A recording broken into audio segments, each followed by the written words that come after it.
বহরপুর বাজারের পাটের গুদমে সবকিছু পুড়ে ছাই। ব্যবসায়ীদের মুখের কান্না এবার কে থামাবে ভাই? আসসালামু আলাইকুম গাইজ, আশা করি সবাই ভালো আছেন। আপনাদের দোয়া ও ভালোবাসায় আমি অনেক ভালো আছি। সকাল সকালে উঠে চলে আসলাম হাটে। দোকানদার কাকা ডাক দিয়ে বলে, ভাতিজা কোথায় যাচ্ছ? আজকে তোমাকে ফেলাবো বাটে। আমি বললাম, কাকু ফেলাতে পারবেন না বাটে, আগের মতো আপনার ভাতিজা নেই, আপনার ভাতিজা কিন্তু এখন অনেক খাটে। কাকু আমার বলে, ক্যামেরা করো বন্ধ, তুমি কিন্তু ফেসবুকে ভিডিও বানাও, ওইটা আমি দেখি, মাঝে মাঝে একটু একটু বলো ছন্দ। আমি বলি, কাকু তাই? আপনার এত সুন্দর সুন্দর খাবার দেখে আমার কিন্তু খাইতে মন চায়, কিন্তু আমি তো রোজা। আলহামদুলিল্লাহ গাইজ, দেখতে দেখতে আজকে 21টা রোজা চলে যাচ্ছে।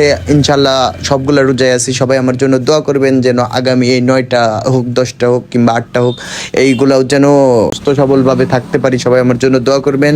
আর গাইজ একটা কথা বলতে ভুলে গেছি, আপনারা যারা বহরপুর হাটে আসেন প্রতি সপ্তাহে দেখবেন যে বহরপুর মসজিদের মুয়াজ্জিন সাহেব, উনি হয়তো মুয়াজ্জিন সাহেবই, উনি রেগুলারই দেখি টাকা ওঠায়। সবাই আপনারা পারলে কিছু কিছু করে মসজিদে টাকা দিবেন, আর না পারলে তো জোর নেই, তবে ইনশাল্লাহ চেষ্টা করবেন বেশি বেশি করে দেওয়ার জন্য। আর গাইজ দেখেন, গতকালকে আমাদের বহরপুর বাজারে অনেক ক্ষয়ক্ষতি হয়ে গেছে। প্রায় আমার ধারণা প্রায় কোটি টাকার ক্ষয়ক্ষতি হয়ে গেছে। ব্যবসায়ীদের মাথায় হাত, কারণ কিছু করার নেই। আসলেই যদি একজনের ভুলের কারণে যদি কিছুটা হয়ে যায়, আমার ধারণা যতদূর সম্ভব, আমি শুনেছি একটা তুলার দোকান ছিল, তুলার দোকান থেকে হয়তো বা যে কোনোভাবে কারেন্টের ইয়া থেকে হয়তো তুলার দোকান থেকে এটা হতে পারে। মানে আমার শোনা কথা, আমি ডাইরেক্টলি বলতেছি না, কারণ একটা জিনিস না জেনে না শুনে মানে কারো কথা শুনে বলা যায় না।